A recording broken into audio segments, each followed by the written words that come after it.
that is the ring road concept in New Delhi. Nowadays, there are a large number of cities which have adopted this concept. It's basically a road which is a few kilometers off the center and goes around the entire city. And in Delhi, you have a bus service which goes on. We call it the 3-car bus service. The uniqueness about this bus service is that it does not start from anywhere and does not end anywhere. And I believe education is something akin, or the task of educators is something akin to this kind of a bus service. Everybody who has gone on to that bus already are experts, and everyone who gets on that bus a little later would look forward to a little guidance, a little support from the people who are already on that bus.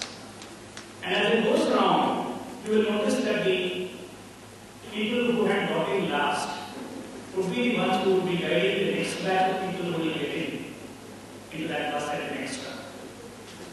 Education technology has sort of moved in these directions today, that you don't have older people sitting in the bus. Generally, you are expected, right? That when you get onto this kind of a new bus, everyone who's already in the bus must be older than us. But that's no more true. You might end up with a 5-year-old there who is going to teach you how to read the mouse or how to browse the information.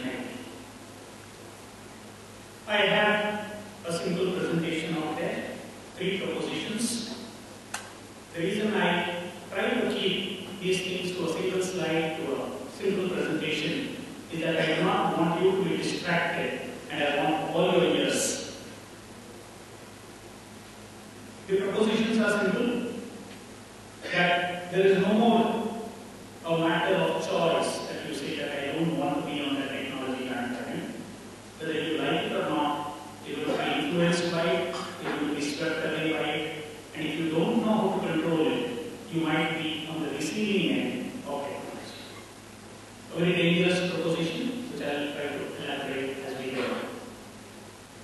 Therefore, I believe that all of us must adapt to technology. A few years ago, I would have made a more passionate appeal that all of you must get on to technology. But today, believe me, many of us have already got on to it, so therefore, I don't think I need to drop that in. You have been a recipient of some technology or the other. At least if not, all of you have a mobile phone. And may I request that can we keep that on silent? Because when you don't keep that on silent and the phone rings there, that unknown caller happens to become far more important than this caller who's standing right in front of you. So please give me that little space, that little time where I can share a few thoughts with you. So can you keep your mobiles on silent? I will be tracing my path through certain kinds of technology and its impact on our lives.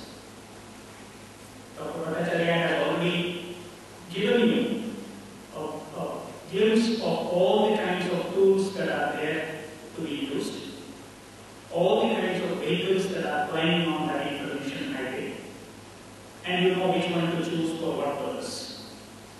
What I will actually be presenting before you is not so much the tools, but the information highway itself. The road, the dangers, the signals, the rules of the game, and perhaps help all of us make that journey safely and reach that destination that we want to reach. Like an alchemist, and those of you who are introduced to the history of science will know who these people are.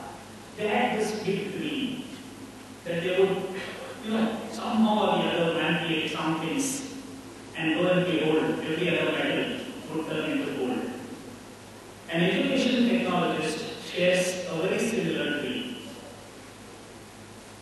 He or she believes that I will somehow invent, somehow adapt, somehow modify, somehow manipulate, some tool or the other, which will get rid of all the educational problems on earth. A very noble dream, but the last 50 years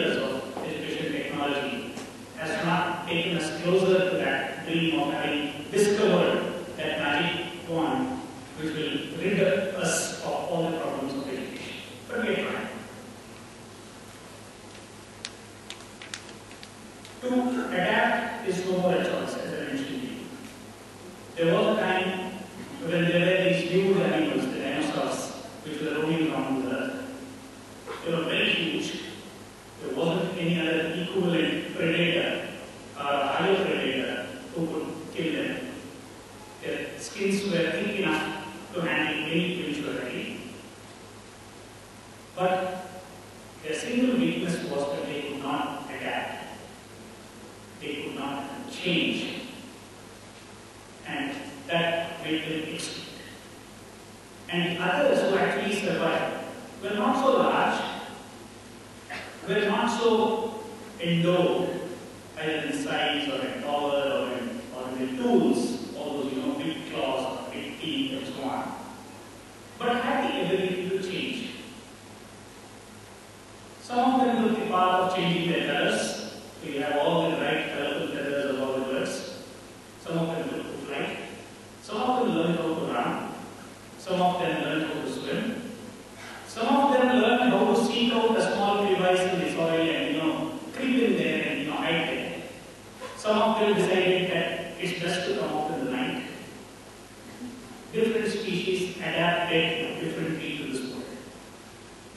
What this analogy tries to underscore is that there is not just one way of adapting. There are 100 different ways in which you can adapt, and it's not necessary that all of us happen to take that same bus and go to the same destination. The choice is yours. There is plenty of choice out there, and you can decide which one you want to be part of. Whether you will go wings or whether you will,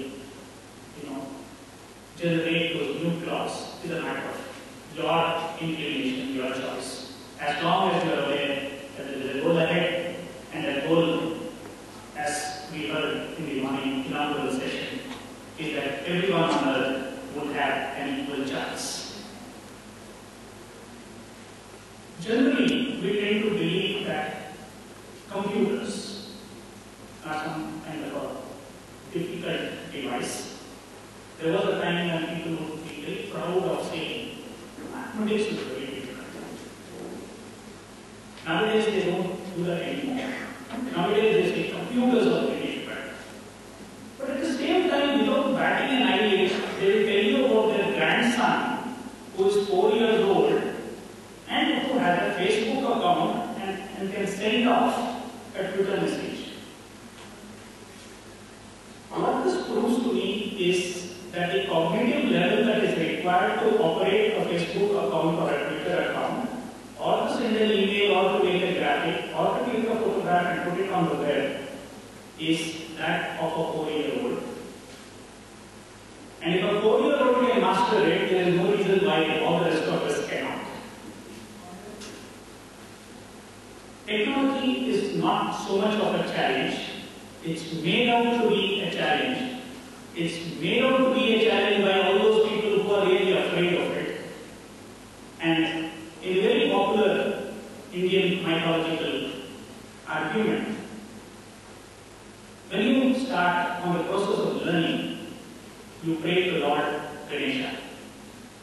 And the vehicle that Lord Ganesha prefers is the Mushika.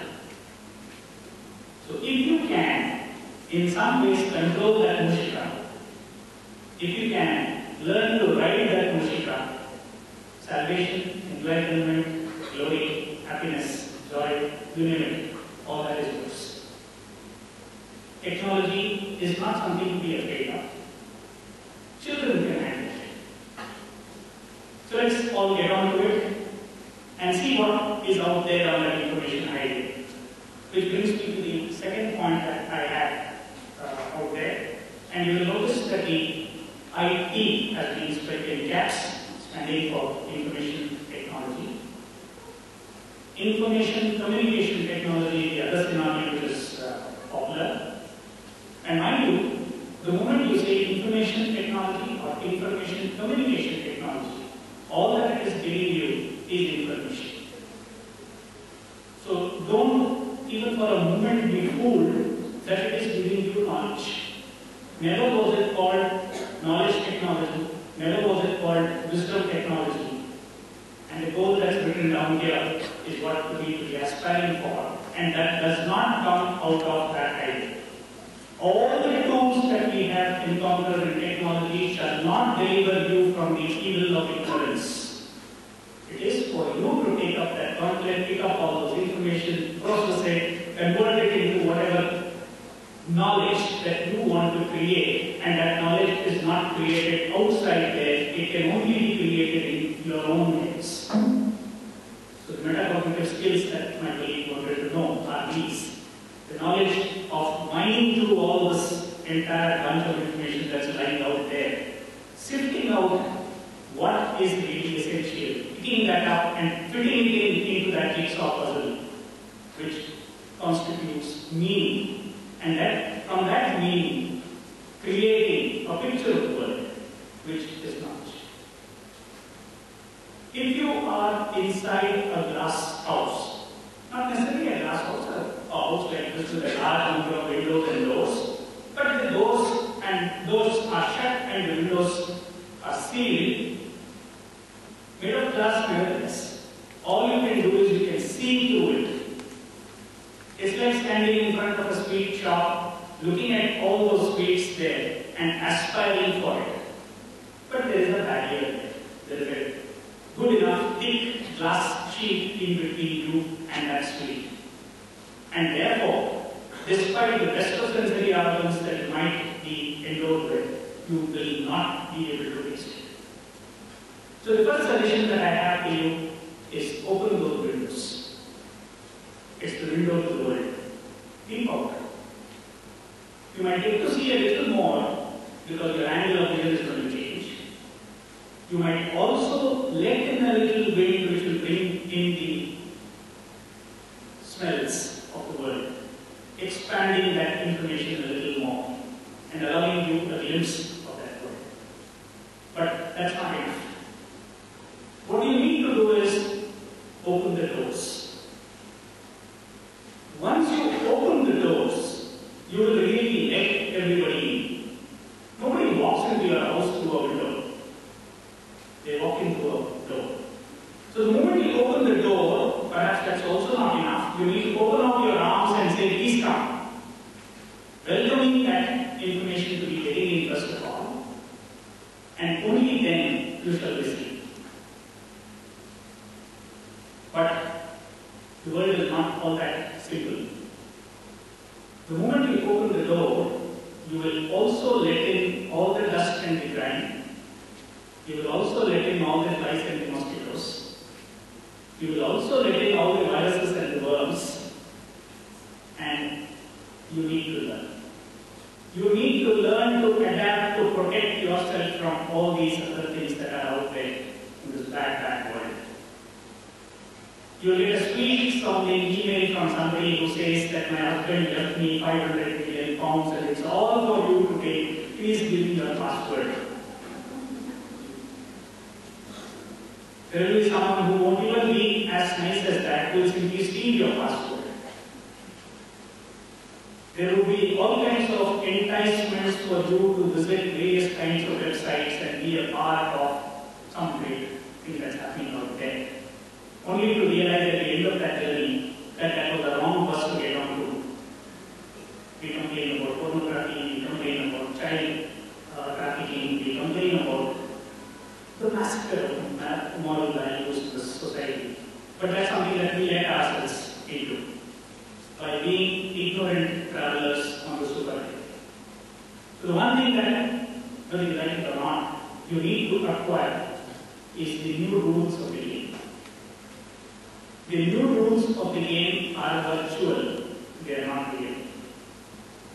The new rules of the game, which I believe is a part of a great revolution and we must be a part of, have to be learned very diligently.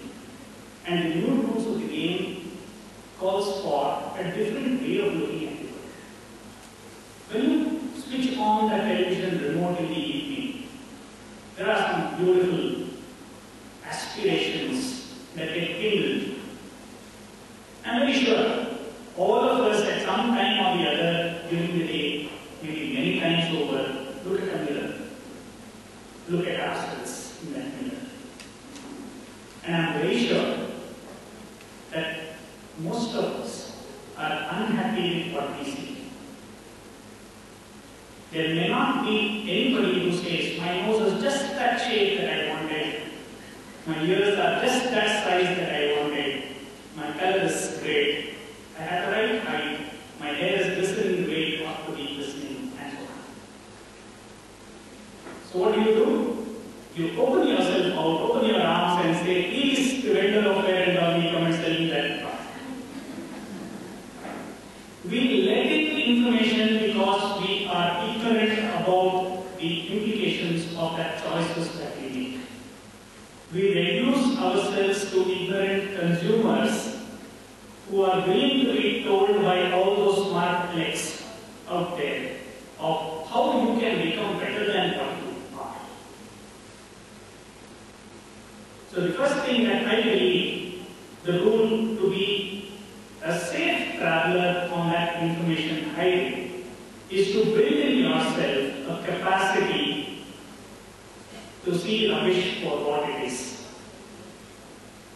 There's a very famous book called Teaching as a Subversive Activity by a couple of authors, Neil Postman and Charles Weingarten. A very famous book. And they prescribe a LED crack detector to be built in, to be wired into everybody's head, so that the next time you see crack, you say, yes, that's crack, I don't want it. The ability to see things in its right color. Every one of you who have walked into a matching center and have put out that blouse piece and said, no, please switch off all those lights, are aware of this talent in you. Switch off the wrong lights, switch on the right lights, and look at the color for what it is. The ability to discern, the ability to be capable of saying something is bad, something is good, something is useful, something is not. The second thing that comes out of the set of rules here is not so much an ability, but a responsibility. A responsibility to build a world which is different.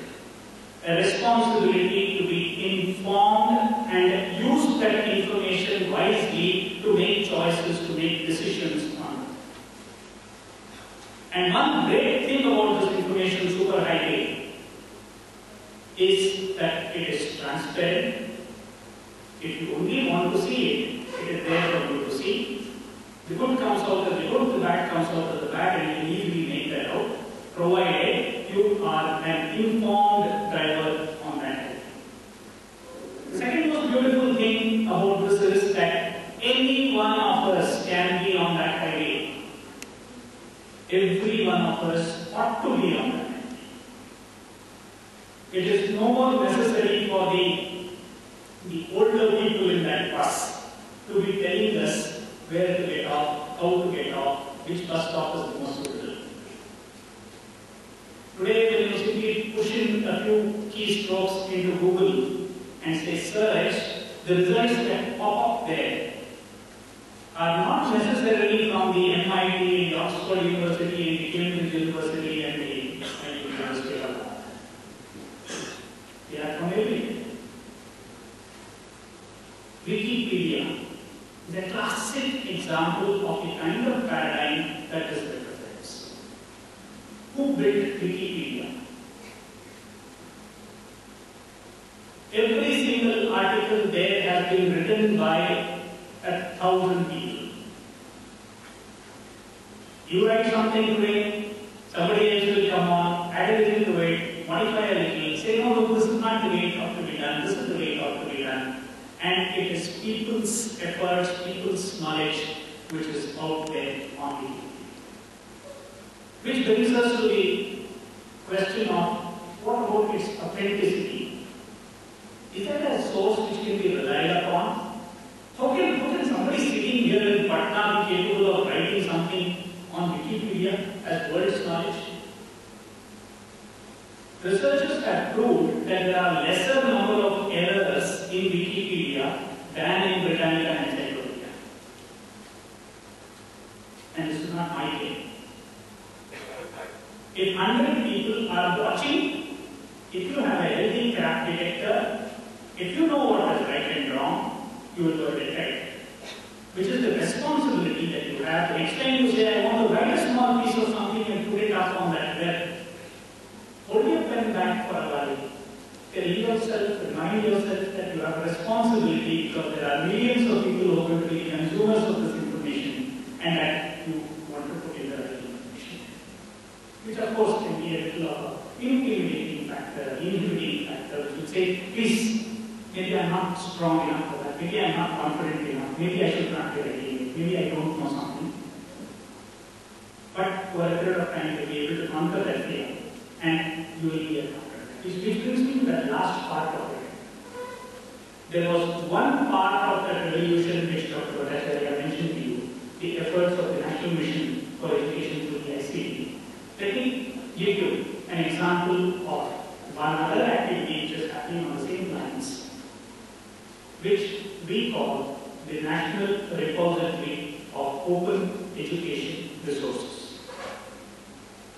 Before I actually get into describing to you that and how all of us could be part of that, let me dwell a little on that open education resources part.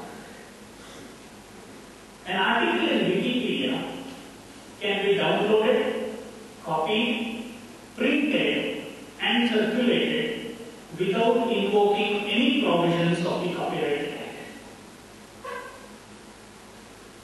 You cannot do that of Britannica Encyclopedia. You cannot pick up an article from Britannica Encyclopedia and say, my children here in Bihar don't understand English, let me write that in Hindi and give them a copy. You will find yourself in jail. You do that. The Indian Copyright Act strictly prohibits you, the World Copyright Act strictly prohibits you from picking up any such material which is copyrighted and make copies of it and distribute it without the permission, explicit written permission of the publishers of the Encyclopedia. But if you read the license which is given under every single page in Wikipedia, it says, please make a copy and distribute it. It is released under something called the Creative Commons license. What is that philosophy which stands behind this Creative Commons license? Like the copyright, it says that we are not the copyright, we are the copyleft. Just to distinguish it from that. What it says is the following. Many of you would have read about Isaac Newton having declared at some point in time that I should not be given so much of credit for my discoveries. I was but standing on the shoulders of giants. All those scientists who preceded him, who discovered the world, and therefore made that possibility that Isaac Newton could make that last single piece of that jigsaw puzzle fit into that slot which was vacant, open, available there, and say this, we have discovered. It says that you cannot discover the world. It was already there, well prepared, the whole picture was there. You only add a little to it.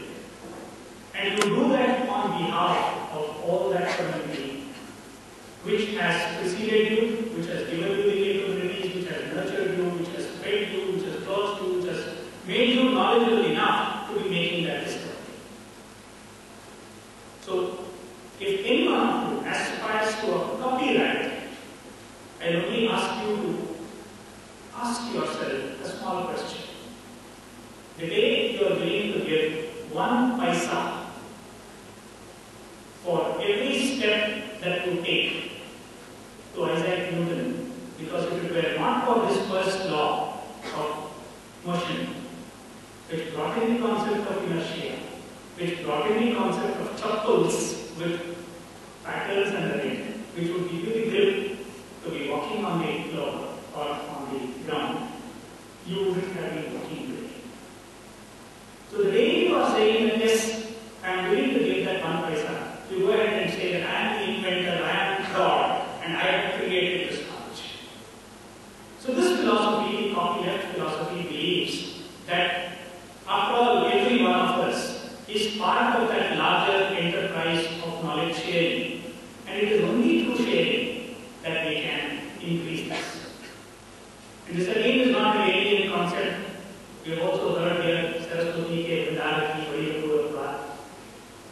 जो खर्चे क्यों बढ़े, bill खर्चे घटी जाए. So the philosophy that believes in this kind of a sharing freely, allowing you to copy it, allowing you to modify it, allowing you to translate it, is behind the philosophy that we are looking at. The National Repository of Open Education Resources. And the word open, in case of software, is also called the free and open source software, which in a way answers that question about what about the cost of software, will you be able to afford it? You should not even go about buying it. It is free. It is free in two senses of that word. The word free means two different things. One is that it comes without having to pay some notes for it. It comes free of cost. The second is, it is mukt.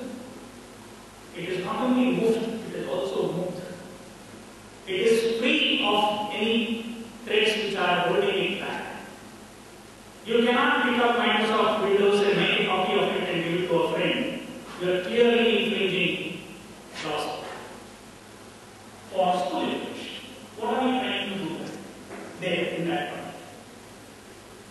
We have started off with the NCERT textbooks, digitized them, and put it up there for download by anyone.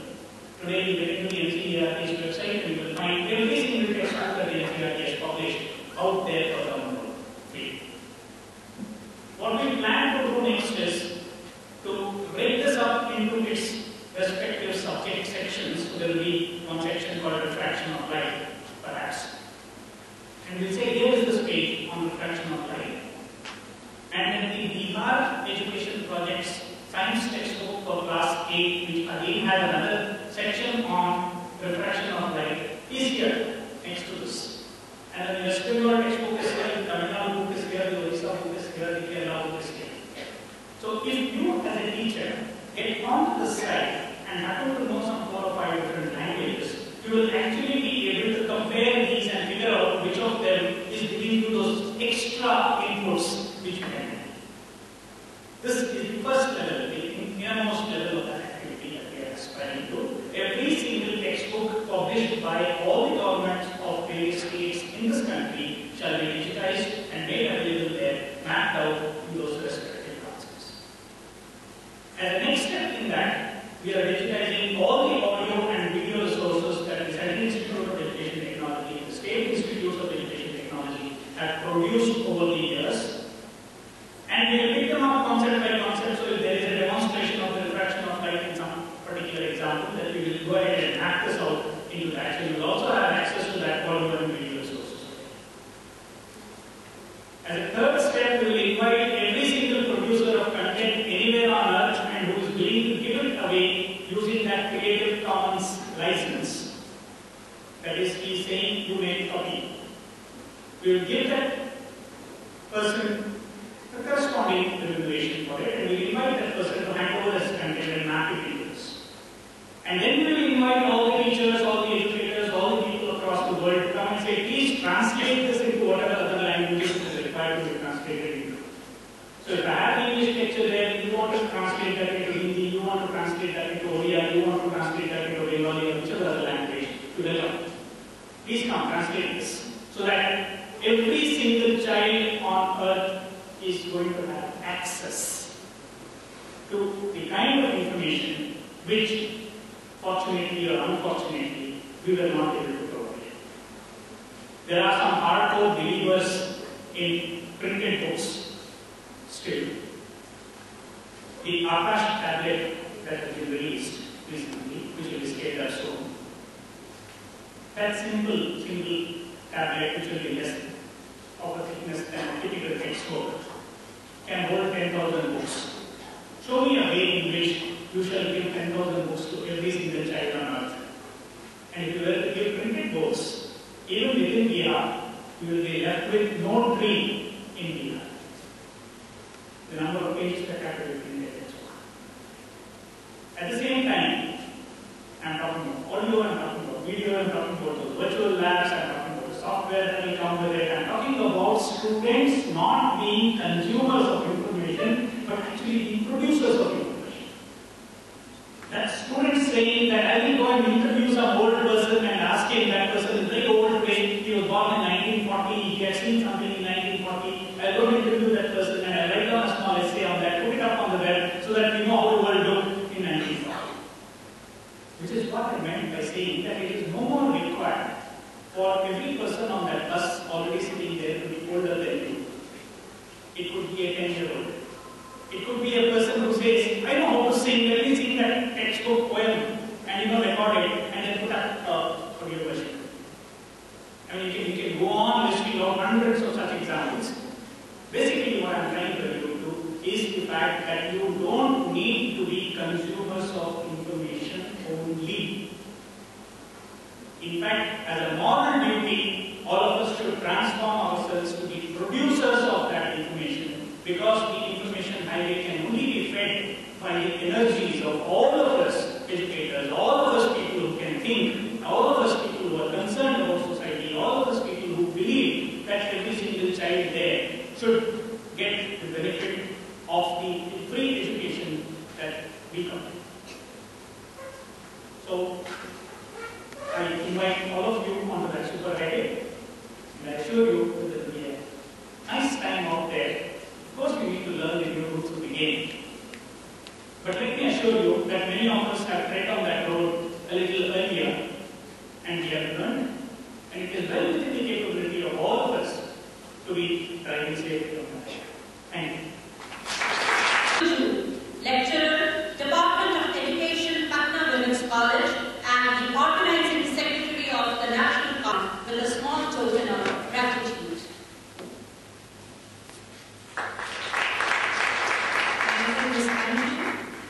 We have a very fruitful session consisting of well-informative and well-presented lectures delivered by our learned resource persons. I now sincerely request the chairperson, Professor Kumar. Find out what others are doing. There may not be a recipe, because every other driver who is driving every other vehicle on that road may not be a good driver.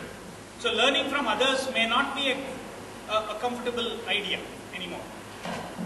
Build up the rules for yourself that if I were given the steering wheel, this is the way I will drive.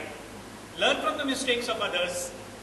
Build that crap detector for yourself, and you will be a good driver. I now request Professor Prof